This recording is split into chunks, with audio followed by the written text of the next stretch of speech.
long as you remain factual and you indicate the facts and you do not mislead this committee. If you do so, the same Cap 12 can be used against you. It is my belief that you are not going to go that direction. With this said, I would like to say thank you again for your appearance, and please, before we go into the detail, we would like to know each other by way of introductions. You can introduce yourself, Council Secretary, also your title and your name, then you allow your colleagues also to do the same. Thank you very much, CS. Thank you so much, Honorable Chair. Good morning, Honorable Chair. Good morning, Honorable members of this committee. Good morning, permanent witnesses. My name is Gift Kakoma. I'm Council Secretary for Manunga Town Council. With your permission, Chair, I'll ask the individual members of the team that have come with to introduce themselves. Thank you. Thank you very much. Good morning, Chair, and good morning, everyone. My name is Peneshi Frederick. I'm Director, Human Resource and Administration. Thank you. Thank you very much, Chair. Good morning, everyone. I'm Kelvin Chisha, Director of Finance.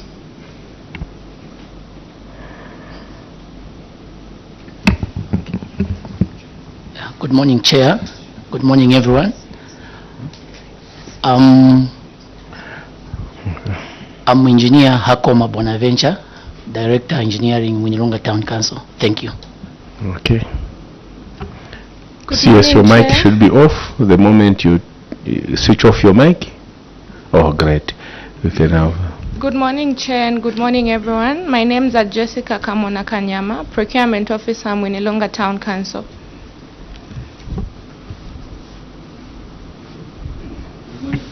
Come to the mic. We are live on TV and radio, so they need to see you and hear your voice.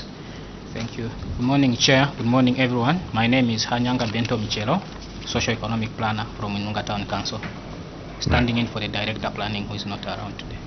Okay. Okay, switch off the mic.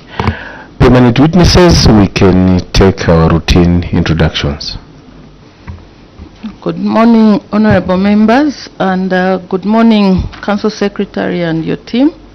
From Office of the Auditor General, my name is Patricia Malaila, Director in charge of Northwestern Province. Thank you. Good morning, Chair. Good morning, honorable members. Good morning, CS and the team. I'm Siwila Eddy, Principal Auditor, Solwezi Audit Office. Thank you. Good morning. My name is Luvinda Sinyani from the Planning and Research Department in the Office of the Auditor General. Thank you.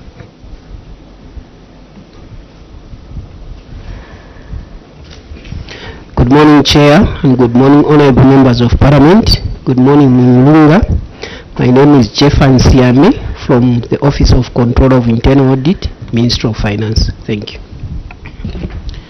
Good morning, Chair. Good morning, members of the committee, and good morning, Winilunga Town Council. My name is Joyce Kubansa from Ministry of Local Government and Rural Development. Thank you. Good morning, Chair. Good morning,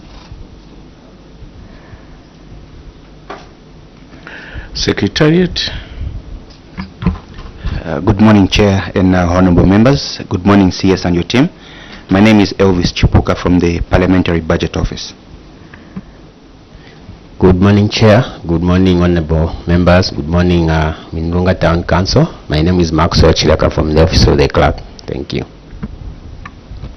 Good morning, Chair. My name is Chomba Mkarura, under Parliamentary Budget Office. Good morning, Winilunga Town Council. Emmanuel Walia from the Office of the Clerk. Thank you very much. We can have honorable members of Parliament, starting from Honorable Foka Lulushi. Good morning, Chair. Good morning, colleagues, CS and its members. Kampamba Mlenga, Member of Parliament. For the good people of Kalulushi on the Copper Belt, you're most welcome. Morning, Chair. Morning, Mwinilunga Town Council. I'm Honorable Dr. Aaron Mwanza, Member of Parliament for Kaumbwe constituency in Petauke District of the Eastern Province. You're most welcome. Thank you. Mangango. Thank you so much. Good morning to you. Morning, our permanent witness. Morning, Mwinilunga Town Council. I'm Lohamba Mwene, Member of Parliament for Mangango. Thank you. Chair, good morning. Good morning, permanent witness. Good morning, Mwinilunga Town Council. Good morning, colleagues. My name is Mulunda Darius, Member of Parliament for Siavonga constituency, and a member of this committee. Chair, I thank you. Vice Chair. Thank you, Chair. Good morning, witness. Welcome to Mandevu constituency, where I'm privileged to represent the good people of Mandevu as their Member of Parliament. My name is Christopher Shakafuswa, Vice Chairperson of the committee. Thank you, Chair. CS, my name is Honorable Mishek Mtetwa Nyambose, representing the good people of Chasefu constituency in Eastern Province, and I'm privileged to chair your committee. You're welcome. Preliminary issue, CS. I'm reliably informed that the council has been operating without internal auditor. How true is it? Thank you so much, Chair. Chair, that's the correct position. And as management, we caused correspondence to the Local Government Service Commission requesting that we be given the internal auditor. Chair, as I speak, we are waiting for the principal authority, and that is the Local Government Service Commission, to respond. When did you write that? Or when, for how long have you been operating without having an internal auditor? Chair, our internal auditor retired in December. So immediately after that retirement, Chair, we... Which December? Retired in December 2024, Chair. Okay. Immediately after the retirement, Chair, we wrote to the Local Government Service Commission. Besides that, Chair, we've been consistent in terms of submission of returns to the Commission. As Chair. Okay, yes. Thank you for those efforts. It's a thing that we get worried with, because we want to see that the resources are safeguarded as usual. However, you can take us through your report right away, yes. Thank you so much, Chair. Thank you so much, Chair. I believe I will take the route that others that appeared before me took in terms of submission, where it's just direct to cause of the query action taken and remedial measures. Correct. Thank you so much, Chair. The first one has to do with fees and charges. Our response as management.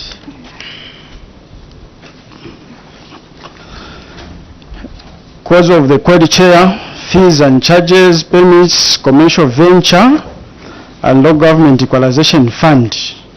As management, Chair, we acknowledge the under collection of permits, fees, and charges, and from commercial ventures. Action taken, Chair. Management adjusted the permits estimates in the 2024 budget and managed to collect an amount of 127,000 kwacha, 680 out of 172,510, giving a performance efficiency, Chair, of 74%. Further, Chair, management advertised plots and managed to collect a sum of 737,000 kwacha, 666. Appendix N. Remedial measure, Chair, management has continued to use the revenue task team that we actually established to collect revenue and engage the ward development committees as revenue agents in area, Chair, where it is costly to deploy our revenue. So, Chair, that's that under this item. With your permission, Chair, I can go to the next one. Annual performance of the Council. Management response, Chair. Adverse performance on revenue collection, Chair. Cause of the query, sorry. Adverse performance on revenue collection. The amount, Chair, is 3,121,335. The adverse performance on revenue collection, Chair, was on fees and charges as well as permits. So the under collection of fees and charges was because of the poor response, Chair, to the advertised plots, resulting in the under collection of the expected revenue from plot premiums or other plot charges. Further, Chair, the local authority did not perform well on permits due to over budgeting. Action taken, Chair, on the matter. Management, Chair, advertised the plots that were not taken. In addition, Chair, management revised the estimates on permits in the 2024 budget to a more realistic figure using the revenue database, and managed to perform better during the 2024 financial year. Chair, the reference is to Appendix A again. Remedial measures taken. Management, Chair, continue updating the revenue database in order to come up with realistic local revenue estimates. The next one, Chair, is to do with failure to achieve performance output targets. Cause of the query, a failure to achieve performance output targets. Chair, this has to do with one, public health and environmental protection. Dump site first. Management acknowledges and regrets the failure to secure the dump site. However, Chair, the local authority has been using a private or rather traditional land for the dump site, as it currently does not have a gazetted one. Further, Chair, the failure to fence the dump site was actually attributed to lack of consent from the customary authority, who are the owners, Chair, of the current site that we are using as Mulunga. Action taken, Chair, on the matter. As management, we wrote a letter to the traditional leaders to request for land on which to locate the dump site, as the area, our township boundary perimeter, Chair, is small. Remedial measures taken. Chair, the local authority will adhere to the public health regulations, such as fencing of the same dump site once a suitable land for the dump site is designated by the customary authority with the help of our public health experts. I go to the next one, Chair, and that has to do with the borehole drilling. Cause of the query, the local authority could not drill the boreholes, Chair, because it could not raise the funds for this activity. Action taken on the matter. The local authority did implement water projects in Kanyama and in Tambo Chiefdom, Chair, using a different source of funding. References to Appendix B. The measure taken. The local authority will ensure that targets are set according to collectible revenues, Chair, to finance project implementation. I move to the next one, Chair. This has to do with the paving of the bus station. Cause of the query, Chair, the paving of the bus station could not be done because this activity, Chair, was supposed to be funded using the revenue from plot premiums, but the revenue could not be realized because of the poor response to the advertisement that we made by the targeted applicants. Action taken, Chair. Having failed to raise funds for the paving of the bus station from the plot premiums, the aforementioned activity, Chair, was budgeted for under the devolution support program, whose funding has been approved and money is currently sitting in the council account awaiting commencement of implementation. The major measure taken, management will ensure that set targets are met within the planned financial year. I move to the next one, which is revenue mobilization and management, and this has to do with the updating of evaluation law. Because of the query, the evaluation law, Chair, was not updated because the local authority could not raise the resources to pay the evaluation surveyor during this financial year. Action taken on the matter. Management wishes to state that the council has made full payment towards fees for the preparation of the evaluation law. Also, the appointed evaluation surveyor picked spatial data and assigned values to the properties that are supposed to be on the evaluation law. Currently, Chair, management is awaiting the draft evaluation law from the appointed evaluation surveyor. The major measure taken, management will ensure that the formulation of this important document called evaluation law is concluded in the year 2025. A further, Chair, management will ensure that subsequent updates of the evaluation law are done in line with the provisions of the Lighting Act, number 21 of 2018. I move to the next one, Chair, to this utility vehicle. Because of the query, Chair, the local authority did not raise enough funds to procure the utility vehicle as budgeted. Action taken. Management decided to invest the revenue raised locally in the formulation of the evaluation law. In addition, Chair, the local authority has planned to repair one of the utility vehicles. However, plans to buy a new one are still active.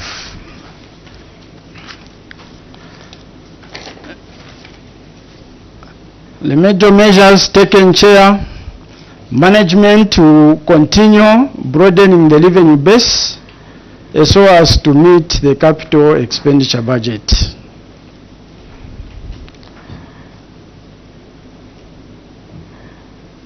I move to the next one, Chair, and this has to do with compliance with legislation and regulations, accounting for revenue, irregular completion of receipt forms. Because of the query, accounting for revenue, irregular completion of receipt forms. Action taken, Chair. Management has instructed all revenue collectors to abide by the regulations, and measures for close supervision have been put in place. Reference, Chair, is to Appendix C. The major measure taken, the local authority enhanced the supervision and checking of the receipt books to ensure adherence to the regulations. I move, Chair, to the next one, which is management of payroll and staff-related matters. Because of the query, Chair, irregular payment of rural hardship allowance to a tune of 1,008,784. The payment of rural hardship allowance has been maintained because the road connecting Mwanunga to Solwezi, Chair, is not all-weather road, and as such, some bus operators have on several occasions withdrawn their bus services due to the bad state of the road on most of the portions. Action taken, Chair.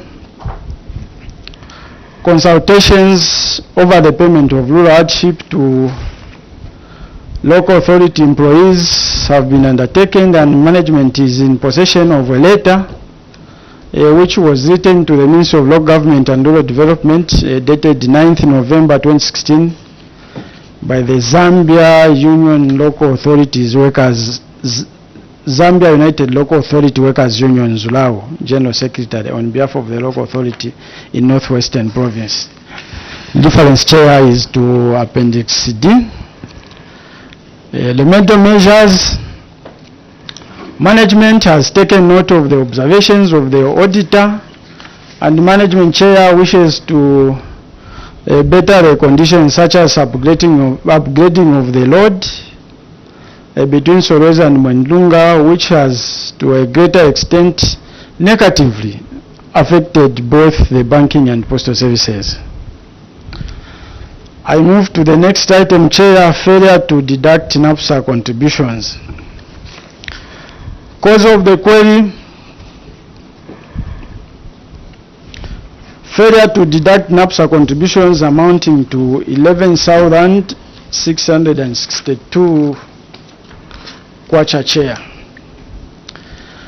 Action taken: management has corrected the anomaly of non-deduction of NAPSA contributions by way of activating of the NAPSA deduction code for the new employees. A chair references to Appendix E. The measure taken: management to continue adhering to the provisions of National Pensions Scheme Authority Act number 40 of 1996. Chair, I move to the next one, which is solid waste management services, failure to prepare an integrated waste management plan. Cause of the query: a failure to prepare an integrated waste management plan. Action taken on the matter: the local authority has prepared a draft waste management plan that will inform the preparation of an integrated waste management plan. Further, Chair, the integrated waste management plan is at draft level, whose preparation is being pursued simultaneously with the acquisition of a site, or rather a dump site, that is earmarked for designation. Reference, Chair, is to Appendix F. The measure taken: management to ensure that the draft integrated waste management plan is finalized and that it adheres to the relevant provisions of the Environmental Management Act of 2021. Chair, I move to the next one, which is accounting irregularities, failure to remit pay as you earn.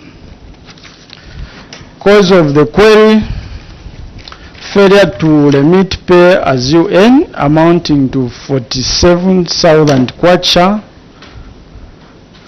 and 6 kwacha. Action taken on the matter: the local authority has captured the unlimited tax on the ledgers and is among the dates to be updated in 2025 budget. Reference, Chair, is to Appendix G. The measure taken: management has been making efforts to widen the revenue base in order to ensure such payments are made, including tax at gross. Chair, I move to cross-cutting issues. The first one, Chair, is in Appendix 2, and this has to do with budget, funding, and expenditure. Cause of query: unspent amount of 4,465,000 kwacha 332. Management acknowledges the auditor's observations. However, Chair, the funds that were not spent amounting to 2,131,714 at the close of 2023 financial year were meant for the implementation of the following projects. The first one, Chair, is construction of an ablution block and the construction of Calvert Bridge funded by the Ministry of Local Government and Rural Development. Further, Chair, the other funds amounting to 839,250 were receipts under Local Government Equalization Fund, which were received at month end of December 2023 and were meant for capital and administrative expenses. Action taken, Chair, funds have since been utilized, and we refer, Chair, to Appendix H. The major measure, management to ensure that the budget is implemented within the planned financial year. Chair, I move to the next one, which is Appendix 16, and this has to do with failure to fill vacant positions. Cause of the query: failure to fill vacant positions. Management acknowledges the auditor's observations. However, Chair, the matter was escalated to the responsible authority, and this is the Local Government Service Commission. Action taken, Chair. Management has been sending quarterly staff returns to the Local Government Service Commission to indicate the staffing levels. The Chair references to Appendix I. The major measure taken: management will continue submitting quarterly staff returns to the Local Government Service Commission so that the staffing levels, Chair, are known and vacancies are filled in as need arise. I move to the next one, Chair. This is Appendix 7, and it has to do with Appendix 17, sorry, and it has to do with employees without requisite qualifications. Cause of the query: employees without requisite qualifications. These officers, Chair, were employed and deployed to Mwanunga Town Council by the Local Government Service Commission. Action taken, Chair, on the matter: management acknowledges the auditor's observations, and the matter was reported to the responsible authority, who in this case are the Local Government Service Commission.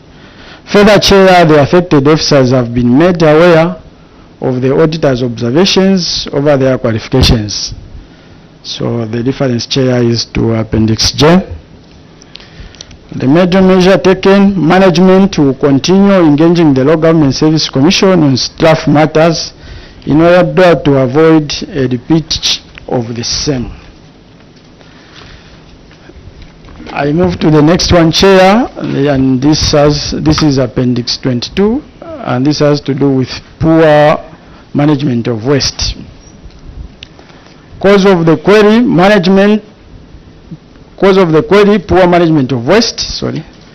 Management acknowledges the auditor's observations on lack of compacting of waste, absence of warning signs, and unfenced dump site. The council could not compact the waste, Chair, due to lack of equipment. Action taken on the matter: management is in the process of engaging a franchise company to help in waste management, Chair, in the district. We have one franchise company that has since paid business levies.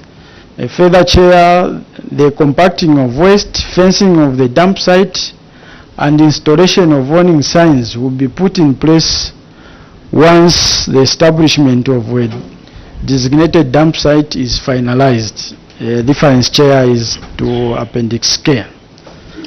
The major measure taken: management to ensure that the acquisition of a designated dump site is finalized and that it adheres to the provisions of the Environmental Management Act number 12 of 2011. I move to the next one, Chair, Appendix 24, failure to establish and maintain cemeteries. Cause of the query: failure to establish and maintain cemeteries. Action taken: management wishes to state that discussions with the acting senior chief Kanongesha to gazette the existing customary cemetery, and its proposed expansion have been successfully concluded. However, Chair, documentations to seal the deal can only be made available once the coronation and installation of the substantive chief is finalized. In the same vein, Chair, the cemetery gazetting process had the blessings of the council through ordinary council meeting resolution. A difference, Chair, is to Appendix L. The major measure taken, management to ensure that relevant provisions of the Environmental Management Act number 12 of 2011 are adhered to. I move to the next one, Appendix 20, and this has to do with the misapplication of funds. Oh, sorry, Appendix 30. Management response, cause of the query, misapplication of funds amounting to 1,980,801. The funds, Chair, were applied on the payment of salaries, as the local revenues and the administrative component of the local equalization fund could not manage to cover the wage bill. Action taken, Chair, on the matter. Management started paying back the funds by making payments towards the evaluation law, which was one of the capital expenditure in the 2023 budget. The amount paid so far, Chair, is 500,000 kwacha. The major measure taken, management to adhere to regulations. I move to the next one, Chair, which is Appendix 32, failure to transfer funds to capital account. Management response, cause of the query, failure to transfer funds to capital account amounting to 1,908,801. Action taken on the matter, management started paying back the funds by making payments towards the evaluation law, which was one of the capital expenditure projects in the 2023 budget. The amount paid so far, Chair, is 500, just as mentioned, and this went towards the formulation of the evaluation law. The major measure taken, management to adhere to regulations. I move to the next one, which is Appendix 34, and this has to do with failure to insure fire officers. Management response, cause of the query, failure to insure fire officers. Action taken on the matter, management has started the process of insuring the firefighters for the 2025 financial year. The difference, Chair, is to Appendix N. The major measure taken, management to adhere to regulations. I move to the next one, which is Appendix 35, and this has to do with lack of rescue ambulances as well as marine rescue equipment. Management response, cause of the query, management acknowledges the auditor's observations on the lack of fire tender, ambulance, utility vehicle and communication system. However, Chair, management wishes to state that the local authority has no capacity to procure and maintain the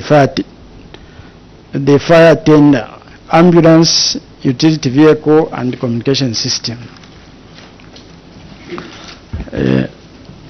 Action taken on the matter, management has put in place revenue enhancement measures like the formulation of the evaluation law to increase the revenue base, which in turn will facilitate the procurement of the fire equipment. In addition, Chair, the Council has budgeted for the renovation of one of the old storerooms, which we intend to convert into a main fire station in the year 2025. The reference, Chair, is to Appendix O. Remedial measure taken. Management will continue lobbying for any possible funding to procure firefighting equipment. Chair, that ends my submission. Thank you so much. Thank you so much, Council Secretary. Points of clarifications. Honorable Mwene, then Dr. Mwanza. Then from Dr. Mwanza, we shall have Mitete, then Siavonga. Thank you so much, Chair. Maybe I can start with page 8. Page 8? Let's go to page 8. 7. Page 7. Yes. That's where the query is starting from. Failure to deduct NAPSA contributions. Chair, I just want to find out from the CS for Winilonga on page 8 is stating that management has corrected the anomaly of non-deduction of NAPSA contributions by activation of the NAPSA deduction code for the new employees. I want to find out, Chair, one, how many months did the council deduct for NAPSA? And then two, how about the old employees? Were they affected or not? And then three, did they pay the arrears for the months that were not deducted? Okay. I submit, Chair. You took note? You can respond to those. You are at liberty to delegate any one of your technical staff to help you. Thank you so much, Chair. I will give the last part of the response, Chair, but with your permission, allow me to ask the Director of Finance to give a response to this question. Thank you. DF. Okay, thank you, Chair. Okay, the number of months were 9, and in terms of the payments for the arrears, what we did after activating the deduction code, we also did a separate schedule for the months that were not deducted, and also we inputted them on the uploads for NAPSA deductions that are done by the Human Resource Officer. So they are paid? Not yet, because what is happening now is we have a backlog in terms of NAPSA remittances. So we have put them as part of the date to be paid. So as we are paying, we follow the sequence the way as it were. The other part you said you're going to respond to? Thank you so much, Chair. Just as responded by the Director of Finance, we've seen some improvement in terms of our revenue collection. Just as is mentioned that we are yet to pay that, but of course there are so many ventures that we've embarked on in terms of broadening our revenue base. So it's one of the priorities that we've set for this year to handle this matter so that it's put to a close. I submit, Chair. So the figures could have accumulated, because this is 2023 we are looking at. So we are putting those measures for 2025.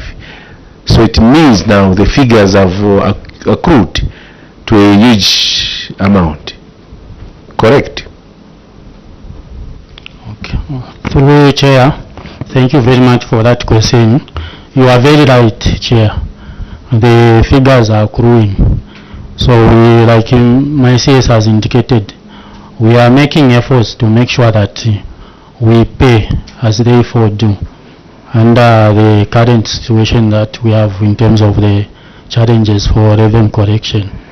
A bullet one before Dr. Mazakam. Thank you very much, Chair. I would just like to find out what those efforts are, because they need to pay these monies, and they have stated that they have increased on their revenue base.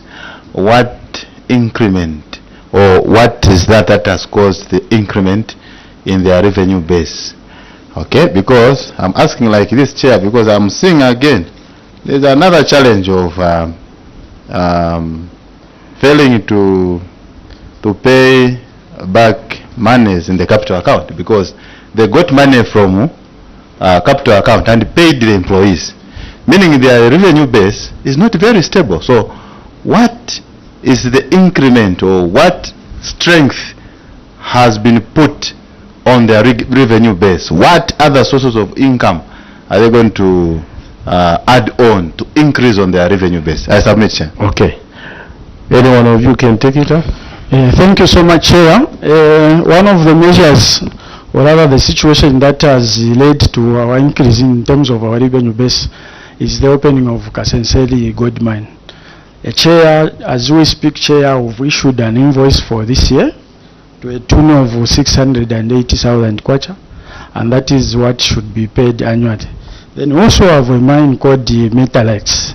The whole of last year, this mine was not operational, but this year the mine is operational, and we actually sent the same team of the revenue collectors that we've established, called the task team, to do the inspection. So they have inspected, and a quotation has all been issued. Then, Chair, our major revenue source, which is a valuation law, just as it is contained in our responses, the process has actually been finalized. As we are discussing, Chair, we are waiting for the valuer to give us a draft valuation law. You may wish to know, Chair, that this has to be concluded this year. There are a number of structures that have come up in Mwenlunga. As such, we expect to collect something reasonable. But our wish, Chair, is the compliance from the property owners also. We've done sensitization here and there, and we've engaged a number of groups. There are positive indicators that the local community will support us in terms of paying property rates once this valuation law is finalized, or rather an award is given by the rating tribunal. So with those, Chair, I think we'll have some broadening in terms of our revenue base, so that we attend to this. I submit, Chair. The invoice you have issued to Kasenseli, is it rates? What is it? Those invoices you are issuing to mines, what levy is that? Okay, through Chair, can pick that one. So the invoices are not yet rates, but they are payments for petroleum storage. There are also licenses. Besides that, we also have personal level. Of course, it's a small amount. Then there are also health permits, also fire permits as well. So those were issued by a combined team from the council, which is the task team, as the CS has mentioned. So our fire officers went on the ground together with the team from health. They assessed what is on the ground, as in terms of the storage of petroleum, the liters they are storing there, and also the assessment of the health risks. So that's how we came up with those figures. Dr. Manza, let it be bullets so that we can... Very bullet, Chair.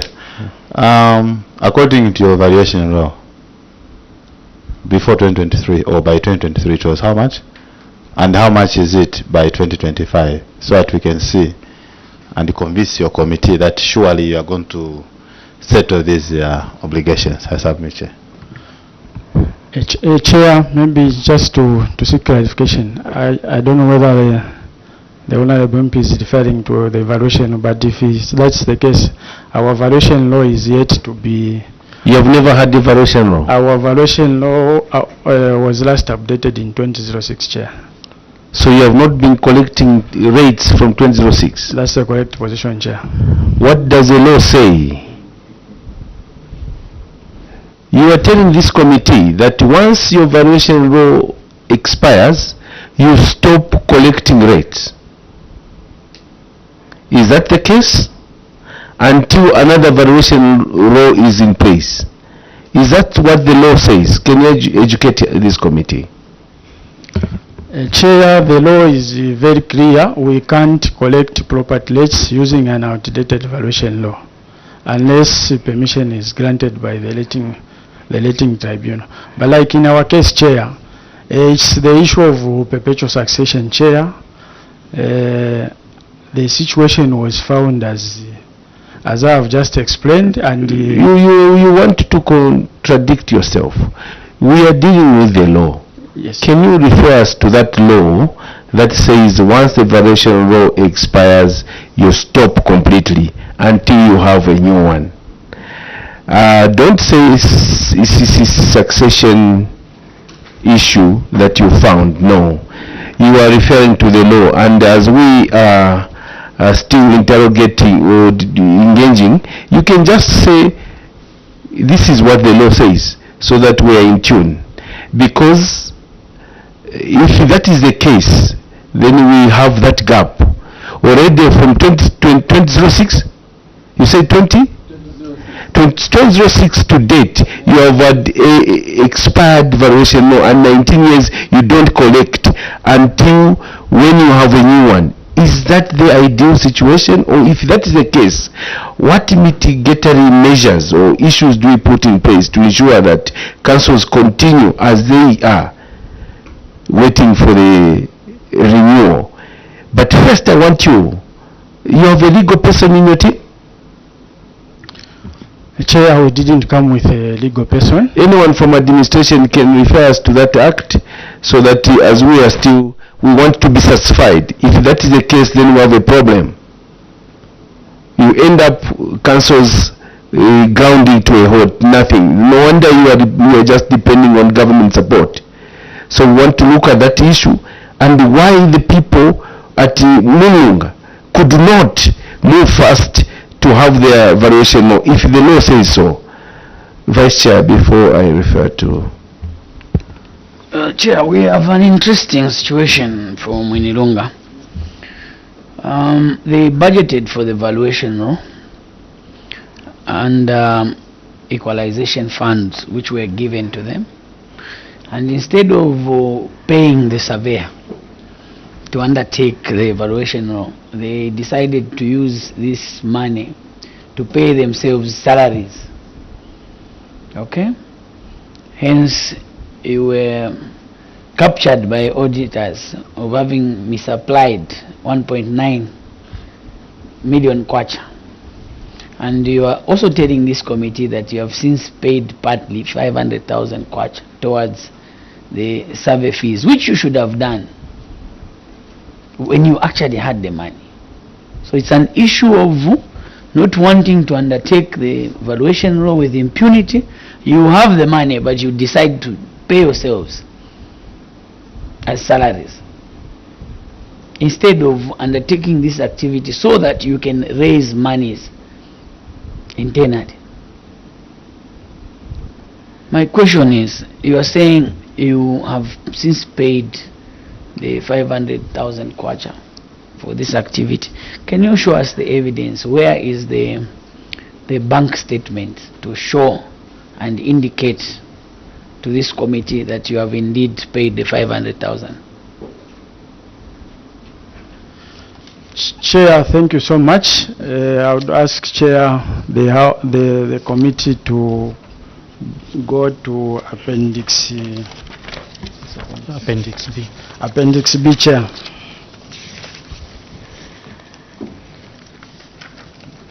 Okay, so this is a data. Yes, we are here. Yes. Okay, so this.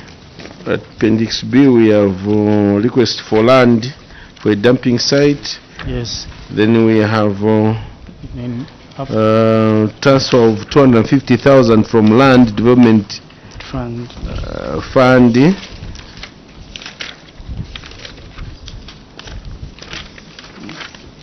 Kampeshi. Yes. Kunda, this is the surveyor. Yes, yes, Chair. 250.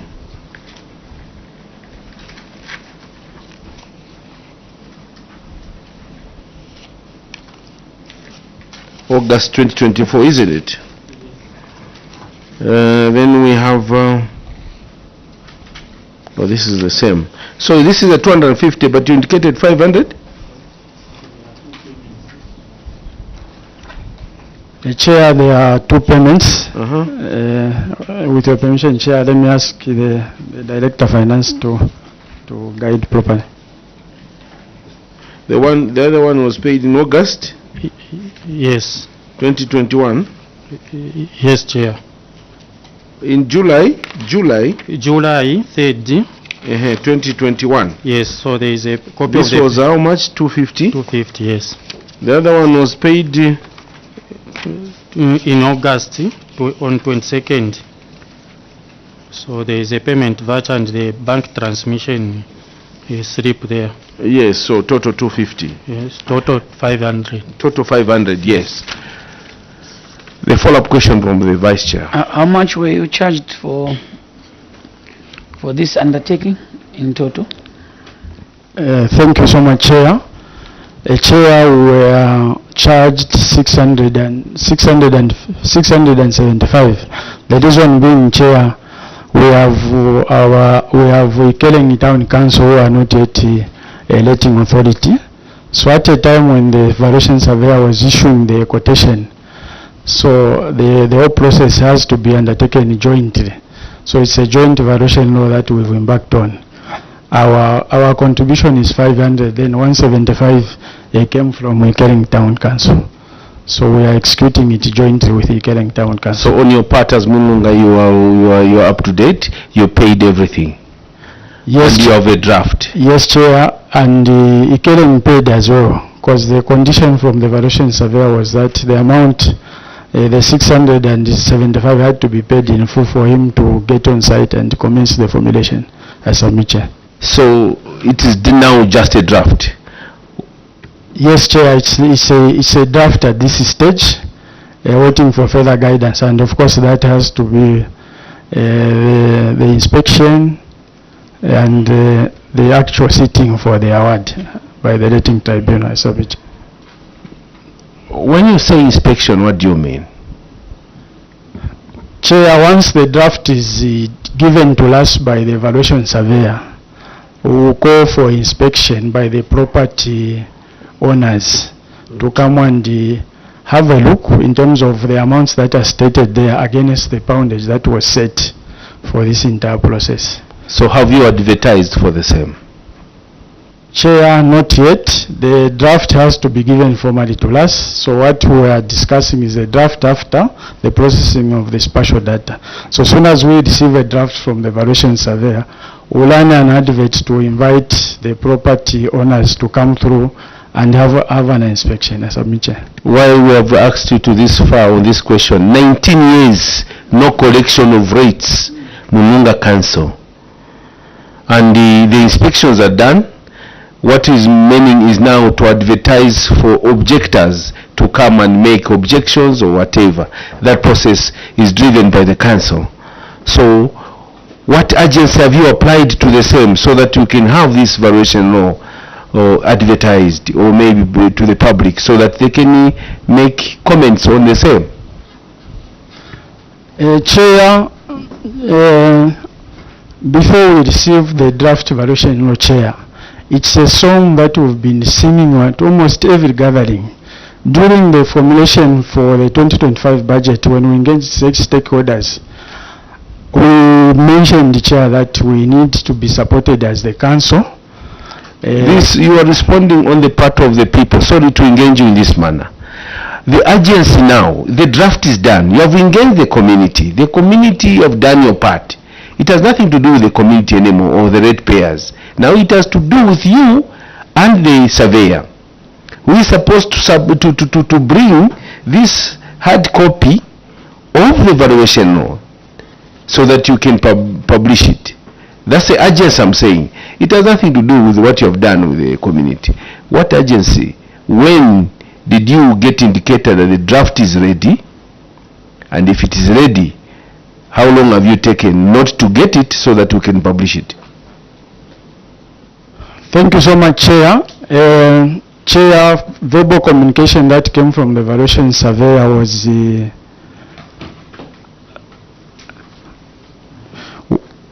was this month, January, that he was finalizing with a draft. So we are just waiting, Chair, for him to formally give us the draft so that we can. But in terms of urgency, Chair, we are so passionate, Chair, about this process of formulation of evaluation. We are a council, Chair, that is limping. Our revenue base, Chair, is very pathetic. Yes, we are a council. In terms of just the name that there are mines here and there, even just collecting from these mines, we are very grateful to the head of state for having opened Kasenseli. In fact, Kasenseli also, though in terms of assets, doesn't have much. But again, since we've embarked on this process of formulating the evaluation law, it's one of the businesses that we've actually targeted. The other mines that are registered, Chair, are not operational in our district. And if you look at the level of development, I'm happy, Chair, to maybe remind myself that at least you came to our district and you saw for yourself. It's a district that we need to push in terms of development so that we upgrade the standards. Otherwise, our focus as management is to broaden the revenue base in whichever way possible, so that we collect enough to support ourselves. I submit, Chair. Dr. Manza. Thank you, Chair. Just page 10. On page 10, the query was on unspent amount of 4,465,332 kwacha. So your action taken is that funds have since been utilized. You say refer to appendix H.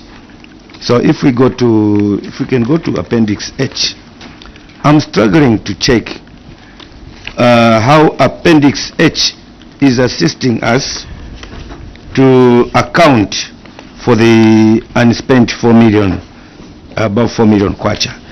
Would you explain how appendix H is explaining the expenditure of 4 million kwacha? The second question is in the local government equalization fund was 9,904,000 kwacha, and the 20% of it is supposed to be 1,980,800 kwacha. This money, 20% is supposed to be used as a capital expenditure cost to fund capital projects. In your explanation, you say you're supposed to do construction of the ablution block and the construction of culvert bridges funded by Ministry of Local Government and Rural Development. Is the funding for these projects part of the capital expenditure 20%? What is the status of this ablution block and the construction of bridge culvert? Thank you. You can take. Thank you so much, Chair. With your permission, let me ask Director of Finance to respond. Yes. Okay. Thank you very much, Chair. Okay, question 1 is on how Appendix H is explaining the expenditure. Okay, Appendix H is showing the extract from the financial statements that shows the balances. So in terms of explanation, we are trying to put across the source of the funding of the part of the amount quoted as 4.4 million as unspent funds. So the district fund account at the 839,250, this was the equalization fund received. So this amount was received at the end of the year. So when the auditors came to audit the council, the money had not been spent at the end of the year, which is the normal local equalization fund we receive on a monthly basis. So it was spent in the following year. Then in terms of the other Of course, I would ask for your pardon, Chair. We didn't attach the breakdown of the actual expenditure, but in terms of the balances that are from locally generated fund, and much of the amount which made the 4.6 as the closing balance was an amount received on land development fund account, which was specific for these projects that have been highlighted on page 10, where we are talking about the funds we received for the construction of the ablution block. Those were funds with specific instruction. Then there were also funds amounting to 980,000 for the construction of culverts in a specific area called Kamapanda. So these funds were spent on these projects, and they have since been completed. For the ablution block, we are just waiting to pay the retention. We have almost spent everything. So you will see the other balances. These are for CDF revolving fund, then and the CDF main account. So in summary, Chair, these balances, in terms of the detailed expenditure, we would like to ask for your pardon. We didn't put the detailed expenditure, but in terms of the use for the funds, they were meant for the ablution block, which has been done at the new market, and the construction of the culverts. Now, Treasurer, before Doc, how do we approve your explanation if you just tell us verbally without giving us a detailed expenditure? Because you as Doc has said, you have failed to tell this committee where these monies were spent. We can't pick from that schedule. Now it is you giving us a story, as we have always told councils. If it meant having just this conversation, you tell us a story, and we are going to do that. As we are evidence-based committee, we want to rely on the documents that you have given us, explaining how you have spent resources as highlighted by the Auditor General. This query, this is how we have done it. Not story like that. What do you want us to do? How do you want us to proceed in this case?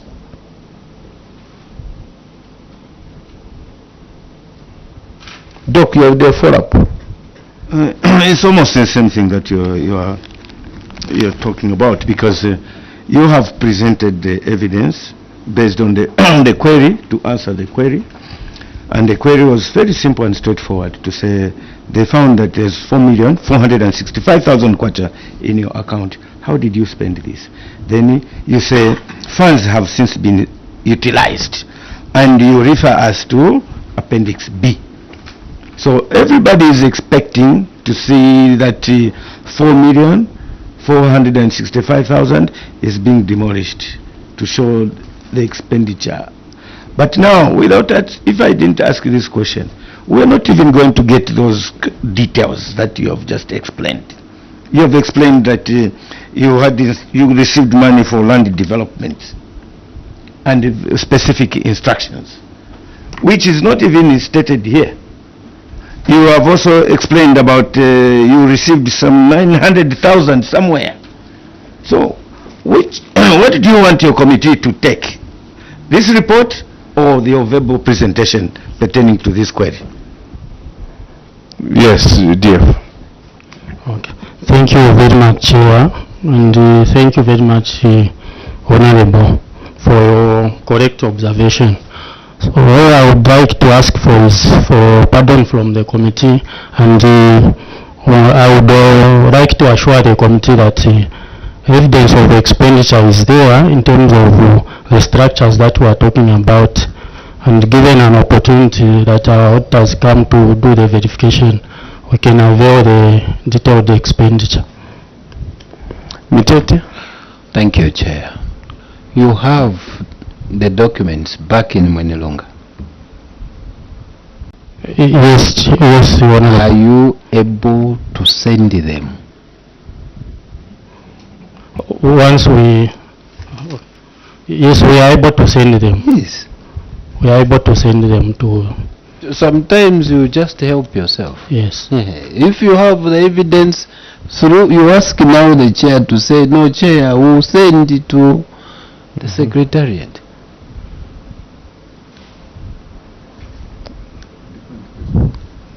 Let's have Sevonga.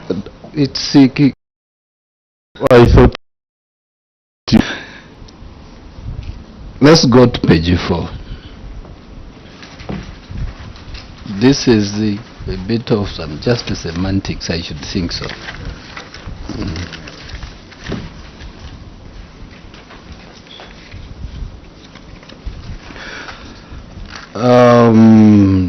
Public health. So you have a letter written to a traditional reader. Do you have it? Because I've checked here, it's not there. Or it's in the office, so that it accompanies the other documents. You have it? Yes. On which appendix? That's number 1. Just hold on, take note. Number 2 on the same page. Local authority could not drill the boreholes because it could not raise the funds for this activity. Then in the action, local authority did implement water projects in Kanyama and Ntambo chiefdoms. Is the action taken answering to the cause of the query, or the cause of the query is in different area? For now, those two.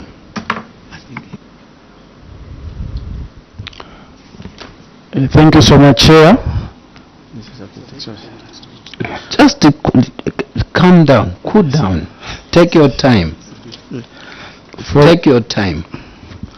For the letter, Chair, it's Appendix B, and it's dated the 12th September 2023, subject request for land to use as a dump site. So this letter, Chair, was addressed to His Royal Highness Senior Chief Sailunga. Then the other one? The second one, Chair, for the doing of boreholes.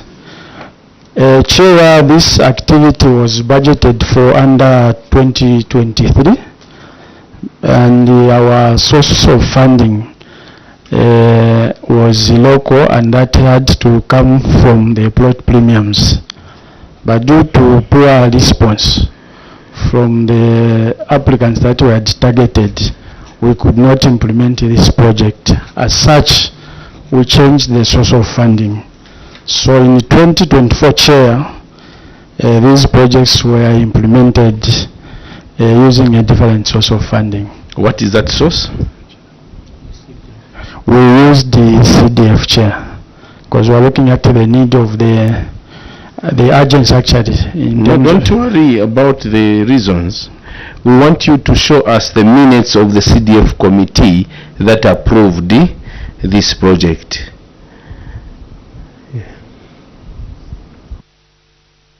Thank you so much, Chair. Drawing from the guidance that was given by from Mitete, Chair, we can make Secretariat.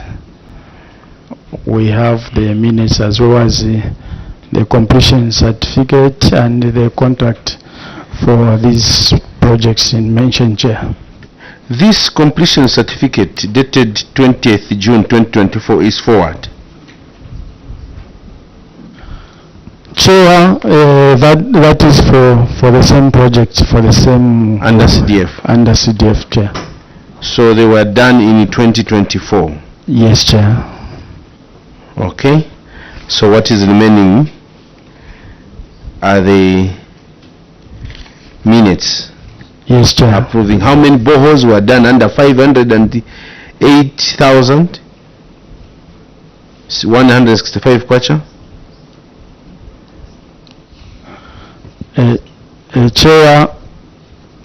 Chair, we had to do the schemes using that amount, Chair. How many schemes?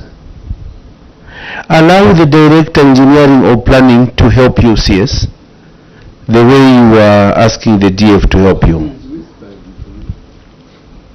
Thank you so much, Chair. Well guided. I will ask the Director Engineering to give a response to that, as well as the Acting Director Planning. Thank you.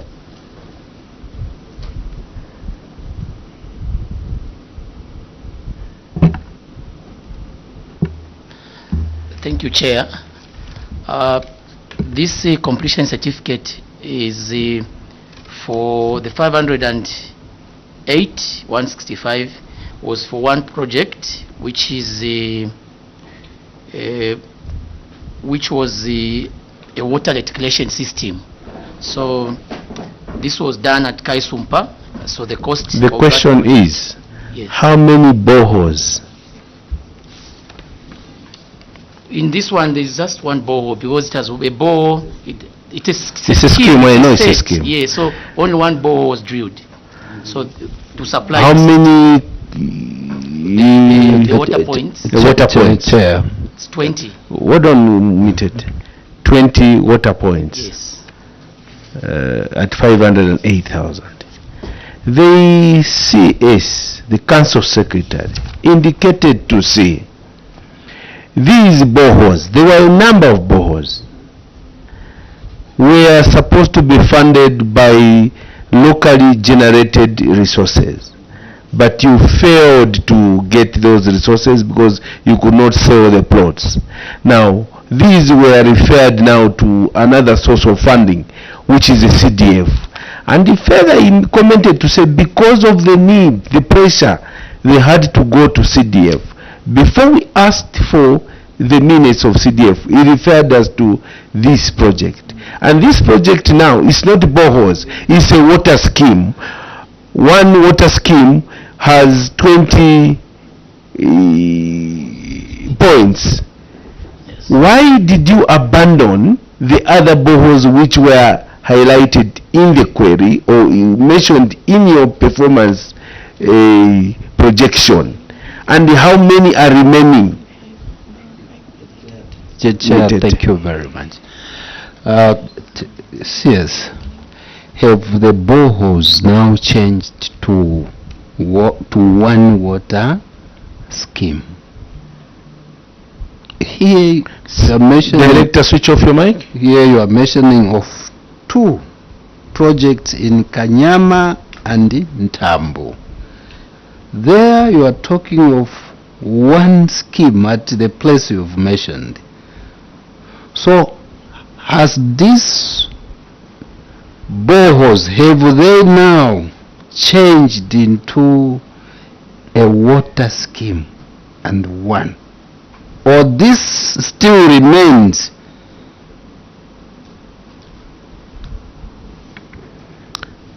You can respond.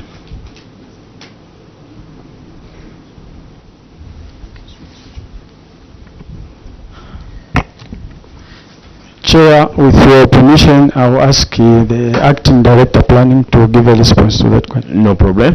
Go ahead. Thank you, Chair. You can pull the mic down about a bit, pull it towards you and pull it down.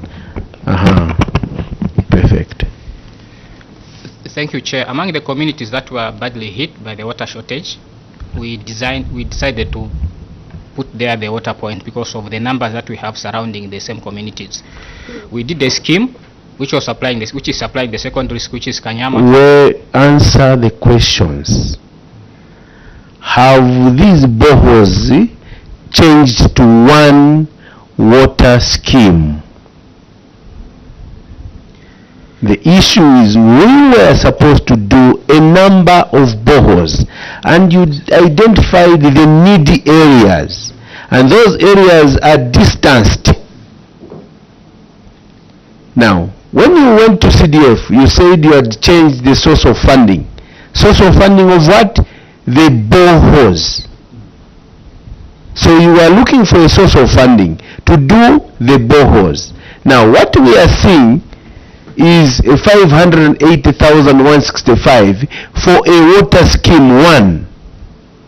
The question is from Honorable Mtelo, and myself is that, have the boreholes now changed to a water scheme? What authority did you have to change for the water scheme from the boreholes? Not what has happened, where school, no. Just tell us the reasons and why it happened. Thank you. The water schemes were to come with boreholes, Chair. You drew a borehole, then you equip for the community beneficiation. The question is, acting DPO, the initial boreholes that you indicated, which you failed to finance locally, was it a water scheme or it was individual boreholes to be sunk in different areas? And what are those areas? We know that boreholes come with the water scheme come with the boreholes.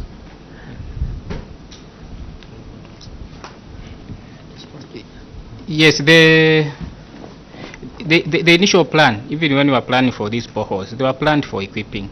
So when we drew a borehole, we equip so that the surrounding communities would benefit from the equipped boreholes. What is your substantive position? I'm a socio-economic planner, Chair. Socio-economic planner, you are failing to grasp the question and the issue here.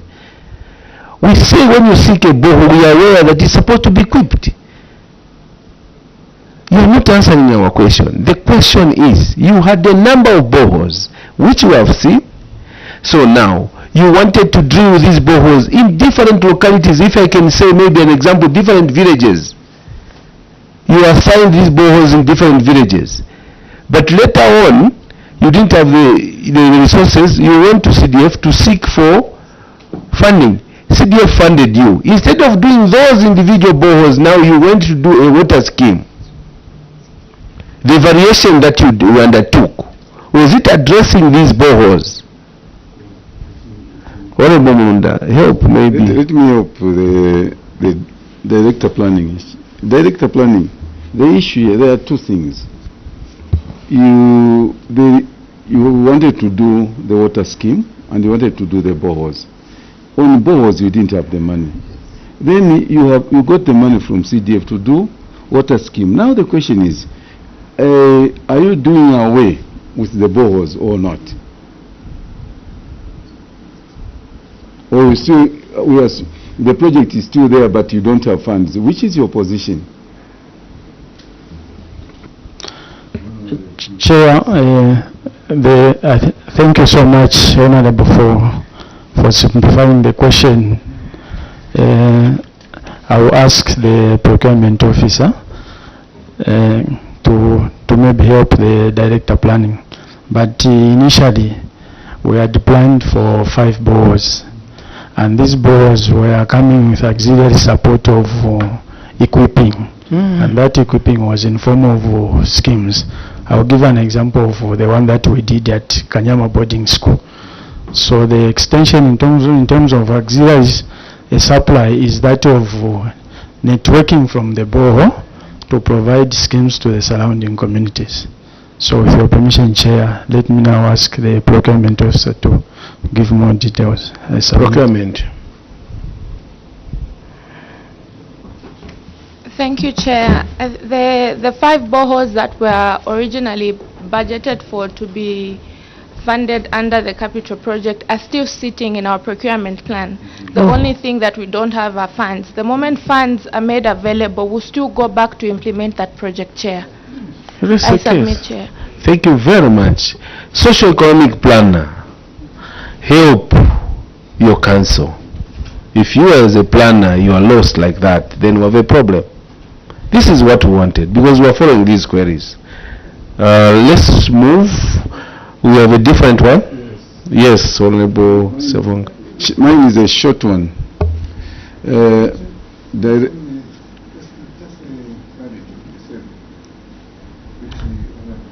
Okay, a quick one before we come to after Honorable Kamondo, the VC on the same, then Honorable Mulunda. Also allow me to introduce myself, since I was not here to see the introductions. Thank you. Thank you, Honorable Chairperson, and thank you, Honorable Mulunda, for having actually had your patience. My name is Eliot Kamondo. Member of Parliament from Fumbwe. Now, on the same issues that Honorable, he was asking about the boreholes. But me, on the same page, so that we don't go there, I've been following actually these conversations. And I also want to say that I'm not happy with the Mwinyilunga Council, because the failure to collect resources has affected a lot of actually service delivery in Mwinyilunga. I want to put it on record that because of that failure, that is why we have this. Now, the other thing that was actually queried on page 4 was actually paving of the bus station. The paving of the bus station, I want to find out from them. They are saying the reason why they didn't do the paving is because they didn't collect the premiums. It is still going to the same thing. They didn't have the money.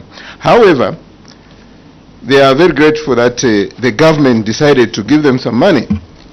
And according to them, the action taken, they are saying, having failed to fund the paving of the bus station from the premiums, the aforementioned activity was budgeted for under the Zambia Devolution Support Program, whose funding has been approved, and the money is currently sitting in the council account awaiting commencement of the implementation.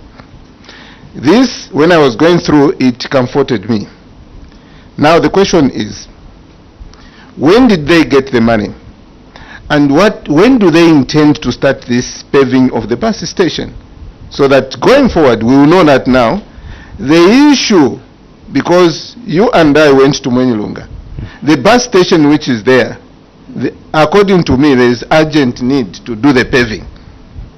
Mwinyilunga is almost a town, but it's a sad story when you go there. Even when we passed through to buy the pineapples from Mwinyilunga. You bought? Pineapples. Yes, we bought pineapples from there. Okay.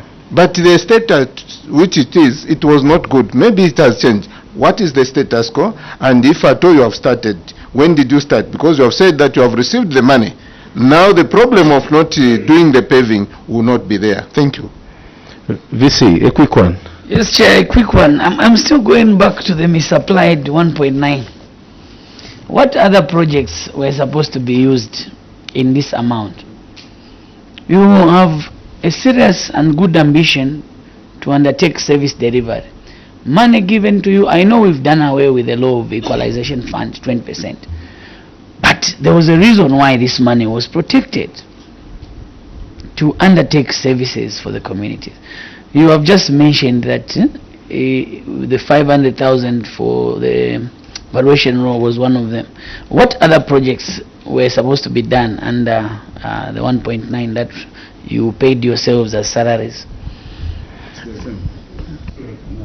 Okay, you can ask. Chair, since it's the same question, let me add on what my colleague has just asked. Me, it's direct to DF1 misapplication of 1.9. I've seen DF on your appendix C, where you said any failure, the last line, any failure to adhere to this regulation will lead to disciplinary action. That was from your good office, DF, to your officers. And then query number, appendix number 32, failure to transfer funds to capital account. On page 14, management has started paying back the funds by making payments towards the valuation law. What's the query, Chair? Was it to pay or to pay the account? And To pay the account. And failure to adhere, him says, attracts a disciplinary action. Where are we? I wanted the clarification. That's why I said it's the same question. Okay, thank you, Chair. Before you respond, you start responding to this. Who is Kelvin Chisha? You are the DF. Yes, sir. On appendix C, is that your signature? Yes, yes, Chair. Let's go to appendix H.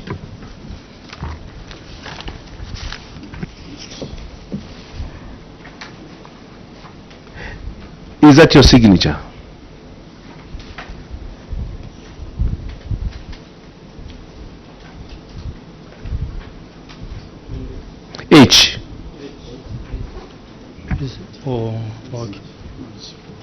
For this. Okay. That one on the ledger, that is for our assistant accountant. The stamp is for. That is my stamp.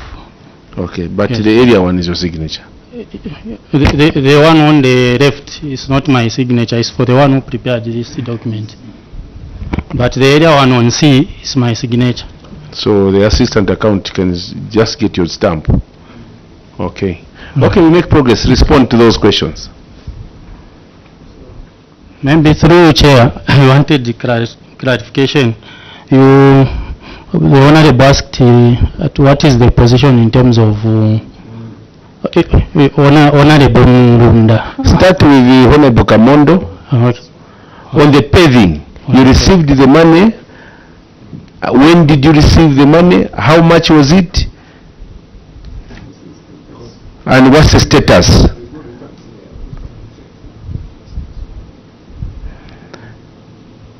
CS, you can take up if you feel you have the answers.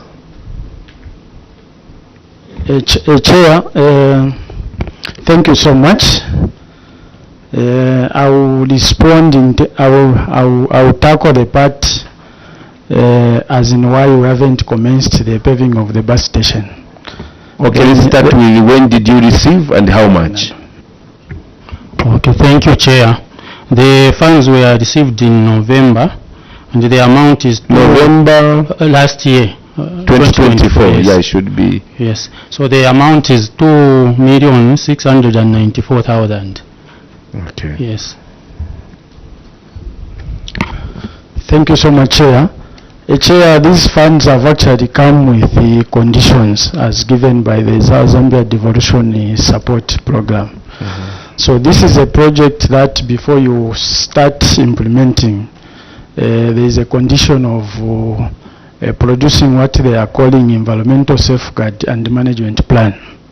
In terms of our part, Chair, designing of the design for the bus station, as in how we do it in terms of the structure and actual spatial component, that our director engineering has done that.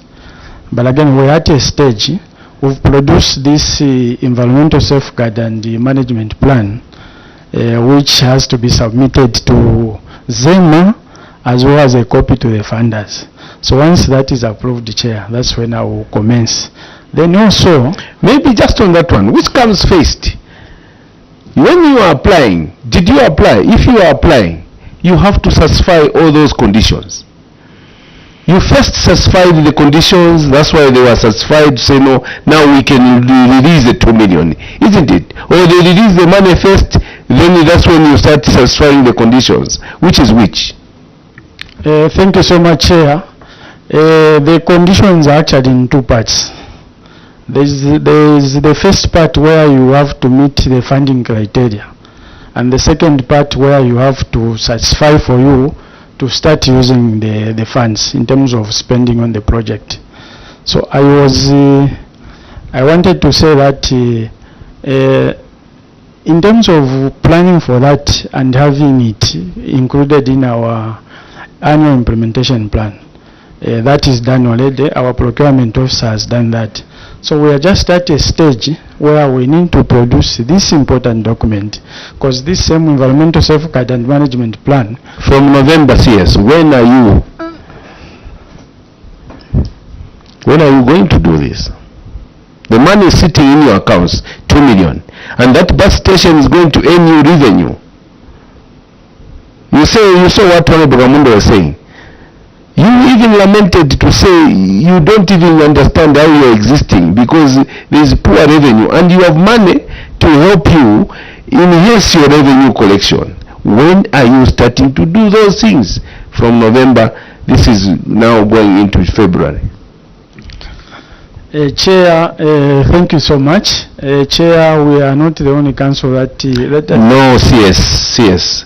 Let us be serious. This is a very serious committee. We are not going into those. If your other councils are failing, don't bring that failure to yourselves. We are engaging you. We have noticed you are receiving money. You are not doing very well in terms of revenue collection. Don't refer to any other council. You say that these monies come with conditions. All resources come with conditions. Government has given you a condition to say, we are giving you local government equalization fund, and for the purpose of this local government equalization fund, should be 20% should be used for projects. The vice chairperson asked you and indicated to you, but you went against that. You got 1.9 million without regard, without permission. You went against the same regulations. So we are asking you, how are you adhering to these conditions coming with these monies? If you have challenges, we will say, no, we are sorry for the delay. We shall endeavor to do very well. Look at the procurement she indicated on the boreholes. That's what we want. Don't build stories which are not there, CS, please. These issues were raised by auditors, and our role as a committee is, why are you delaying? We have a tendency in local government. Money is sitting in the accounts for more than expected period. We have a council which was given money in Northwestern Province, 2 million to do a market. Is it a bus station? 2 million. It's now 2 years. And the banks are earning interest on the same money. And yet we have officers who are employed to ensure that they implement or execute these projects.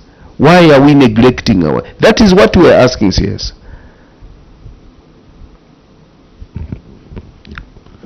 Thank you so much, Chair, for that guidance.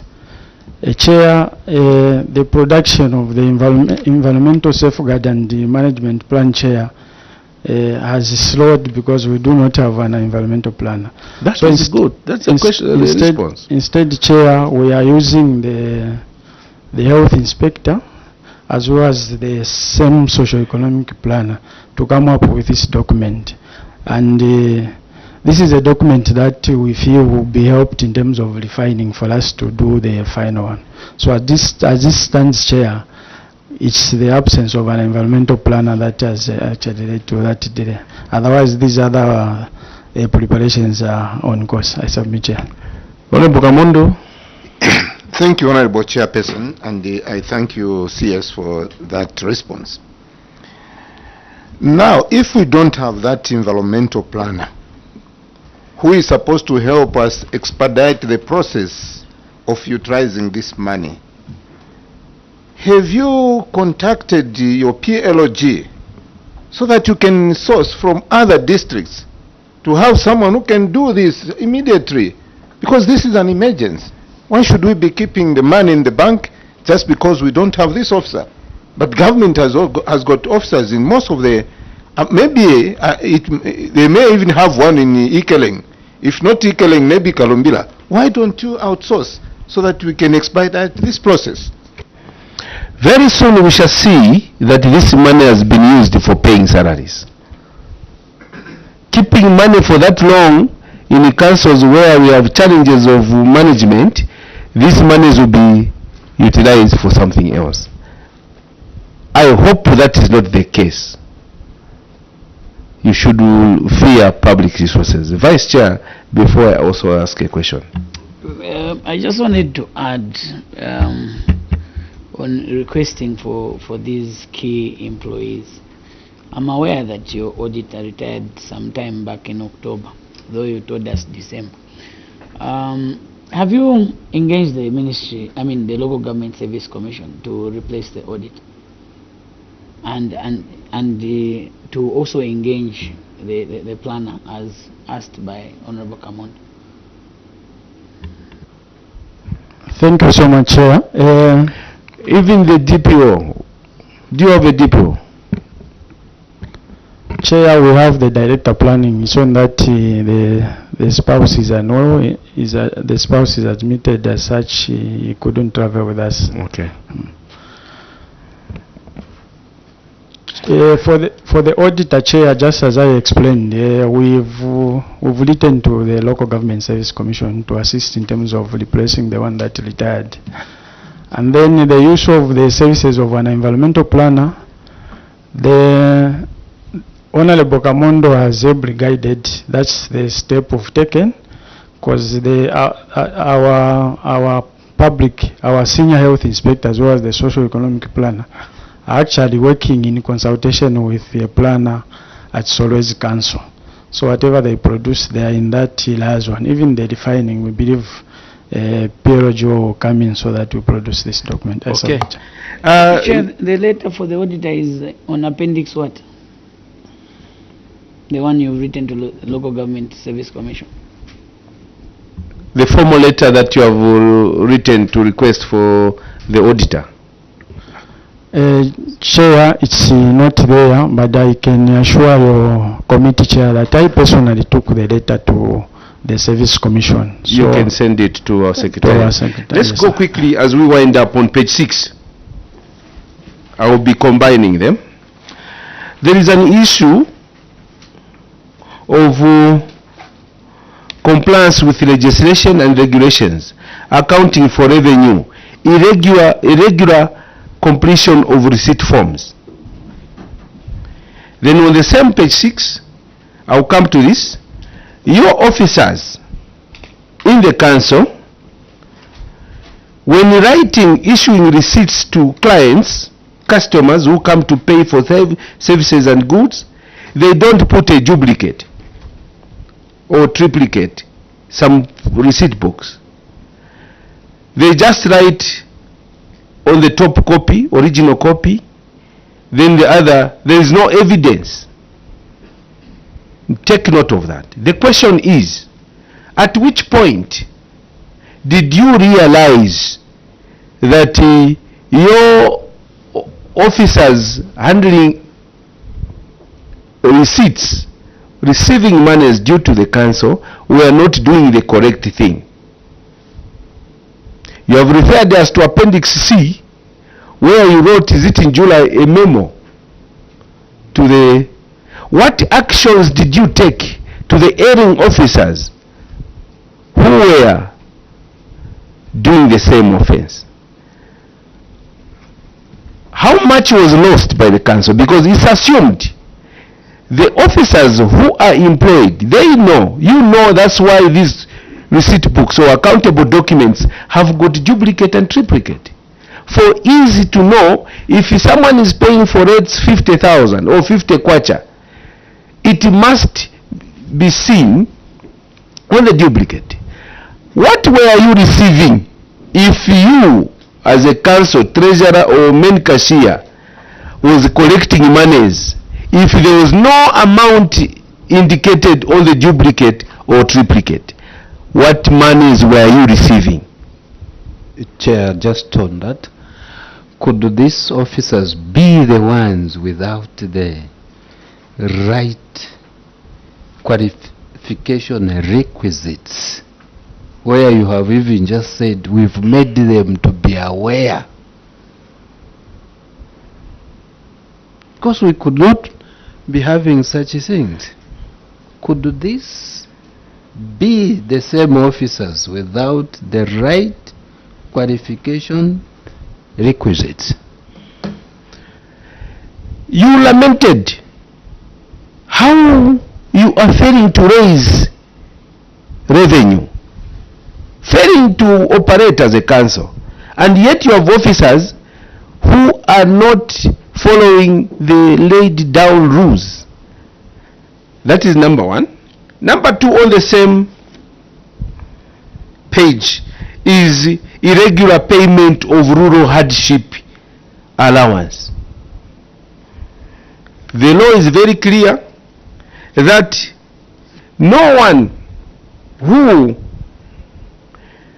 is deployed in an area where there is access to registered retail outlets, service stations, access to banks and banking, access to all-weather road, access to electricity, access to, is entitled to receive rural hardship according to the law. But contrary to this circular, you went ahead, you are paying rural hardship to the tune of 1,008,784 kwacha. You have referred us to Appendix D, a circular which was written in 2016. We want to learn from you why during the time of audit you could not show this blurred Appendix D from Zulao, which was writing to the ministry seeking authority for only newly created councils. After collective bargaining, those newly created councils, that they be allowed to pay rural hardship. So you have attached this evidence, which is blurred, very difficult to read. Why did you go ahead to pay this rural hardship to yourselves when you were not entitled? Finally, on the officers without requisite qualifications, your response is that the Local Government Service Commission employed unqualified personnel and sent them to your council.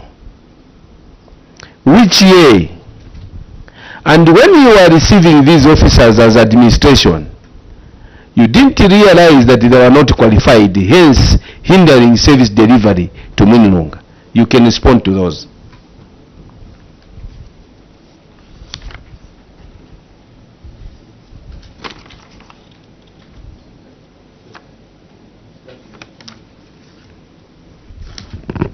Thank you so much, Chair, for those questions. For the one that was that has to do with the revenue collectors not doing the right thing. With your permission, Chair, I'll ask the Director of Finance to respond to that. Then these others I will. So how we go due to time, those you feel should be responded by the DF, just let the DF respond. Those by yourselves, share notes there so that you can just start responding to those. Sure, Chair. Okay. Thank you, Chair. So on the issue of the receipts, the Chair's questions were to find out at which point we realized that the receipts were not correctly recorded, and how much were we receipting from the same receipt books. So I have the same receipt books in question that were quoted as not being clear, and from our observation, like the law guides where we are supposed to mark them with indelible ink, the situation was this ink was not so much indelible. So at the time of correction, we could see that we could check the figures there which were recorded plus the deposit slips, because these receipts are from the council guest house. So you would find that when we check through, you would find that there are figures appearing there, but not so clear. So the omission there, Chair, was in terms of the type of carbons we were using, which we admit as a local authority, and as a follow-up from that memo, we also made sure that we buy proper carbon copies, so that proper carbons to assist with the carbon copies. So going forward, we have realized that this is a very serious omission on our part, and we would like to make sure that the correct thing is done. I have the receipts to back my explanation, whereby the figures that were recorded, you would see them not so much clear, but in terms of improvement going forward, would like to indicate that we have made sure that every revenue collector has been guided to make sure that they do the right thing. In terms of the amounts received, we recorded the correct amounts comparing with the deposit slip, because what we do is these revenue collectors, once they collect this money, we have given them the account where to deposit the money. So they bring with them a deposit slip together with the book for clearance. Are they checked by the internal auditor? They are checked together with we have a cashier there who clears them, then he sends them to the internal auditor to clear the books. We shall look at them. Oh, thank you. Thank you so much, Chair. The question to do with whether the same officers involved were the ones that were cited as not having requisite qualifications. Chair, they are not the ones. The ones that we are referring to as not having requisite qualifications have appointment letters from the Law Government Service Commission. When were they sent to Mwinilunga? On that one, Chair, I think I will ask the Director Human Resource and Administration to respond. Let's have the Director HR before Honorable comes in. Okay, thank you, Chair. These people were employed somewhere 2020 actually. Okay. But you've indicated to say that they lack basic qualifications on what? Financial matters. So where are they working if it's not in the financial sector?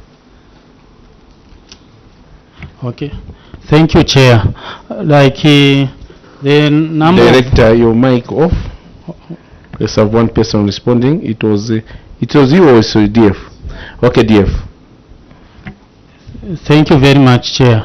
Like a number of officers quoted here are revenue collectors, and in terms of qualifications initially, we were meant to understand that they should just have basic like grade 12s, but from the auditor's observation, I'm sure that is what is even contained in the recruitment criteria. They are saying they should have diplomas. So in short, there are 3 revenue collectors that were quoted as not having correct qualifications. And they just had the basic grade 12. Grade 12. And they were not putting proper carbon papers. So CS, you can respond to the rest. Thank you so much, Chair. Before I ask the Director Human Resource and Administration to respond to the query, just to respond to the point that you irregular payment of rural hardship allowance. I will ask the Director Human Resource and Administration to respond to that. Okay. Thank you, Chair. I want to appreciate that concern, and the whole understanding of this issue of rural hardship in our case is based on the road from Kisasa there to Mwinilunga. That road, you definitely, it may not be classified as an all-weather road, because we have had that road in a very deplorable state. We're actually taking more than 7 hours just to travel from Mwinilunga to go to Director HR, sorry. Thank you. I think we are not being serious. You look at the factors here. It's not only the road. So if the road to Lundazi is in a bad state, the other factors are okay. The road gets damaged. In your own assessment, because of the heavy rains or other factors, the roads get damaged. The moment you see the damage of the road, you start paying yourselves rural hardship. Is that what you're telling this committee? Not really, Chair, but I was just looking at what we have experienced, I think, for a long time. So when you saw the roads, the road is not okay, it's not being worked on, rural hardship. When it is worked on, you look at these other factors. Yes, Chair. We also the way we looked at is that if any of these factors is not there, is affected, it means that because it's not complete. So if you have one factor missing amongst these conditions here, then you qualify. Maybe that was the understanding. I think we have challenges in councils. Let me ask the auditors. Thank you, Chair. The conditions of service are set by Cabinet Office. Correct. And no matter how the unions negotiate, after the agreement is made, if conditions of service have to be approved, it has to be Cabinet Office. So just a letter from the union cannot suffice for you to start paying rural hardship allowance. So if you really feel that the conditions, the facilities in Mwinilunga require rural hardship allowance to be paid, this has to be followed up with Cabinet Office through the negotiations that were made with the unions. I submit, Chair. You see why I was laughing? This is anarchy, if for lack of a better word. If you are going to run institutions or councils, these are negotiated conditions of service. You seek authority. Earlier on, you are failing to spend money that was given to you because you are trying to satisfy certain regulations. But for this issue to do with your condition of service, we have councils who have deliberately refused to deduct statutory contributions because they feel that in their own volition they feel that there's something that makes them not to do that. Why are we doing this? And here is a director HR justifying things. Now, who is guiding this management if the HR person is in the forefront that in his case, because he saw some potholes in that road, without clearance from Cabinet Office or the bargaining team, they should start computing rural hardship? Where are we taking this country? Council Secretary. Is this the way we run things? And can we continue like that? I always advise people that where we are not the best. We are just privileged. And if you take that route, you will know that when you are in that position, you should do the correct thing. You can't justify like that. We shall instruct that all the money that you deducted should be paid by you officers because you did not follow the laid down procedure. So all those who did that from HR, you should ensure that these monies are paid back. So set an example. Do not do that. You have your ministry, you have cabinet, you have your bargaining team through the union. The union here was writing, seeking clearance for the newly created councils. And he was, if you check this year, I was the president of Zula. The late Kingsley Zulu, may his soul rest in peace, was my general secretary. After negotiations, rural hardship, these criteria were set out. But we thought that the newly created councils then, because of their nature, and that guidance, we wrote this circular asking cabinet to clear them. We needed to get a response. So we shall make recommendations that you did that, you should pay back.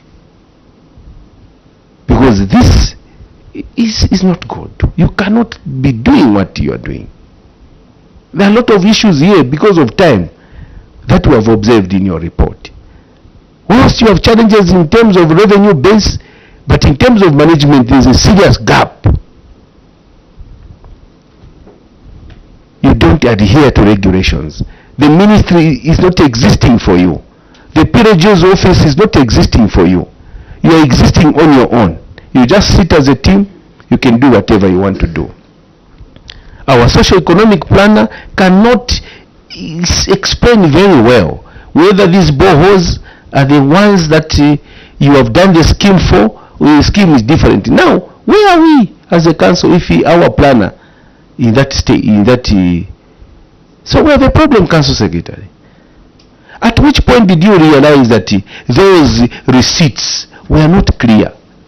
And the internal auditor, did you raise an alarm to say these carbon papers are not clear? It had to take the external auditors to say these amounts are not clear. Then you do a circular later on. Is it because you think you are far away from the ministry, or the PRGO's office is not doing enough? This committee will not allow misuse of public resources or flouting regulations. We have said an end to that. So all queries raised by Auditor General's office, we shall make recommendations to your employers and we shall follow you. If you are not ready to be in those positions, we shall help this government and this country. We have right persons in the offices, because you cannot continue year in, year out, same things. With that said, I would like to withdraw the immunity that was conferred on you, Council Secretary and your team. We wish you well as you go back to Minilunga. Do the best. Even as you engage in Rumana or Kasenseri, make sure you have proper engagement so that you can expand the revenue base. Thank you very much. May God bless you.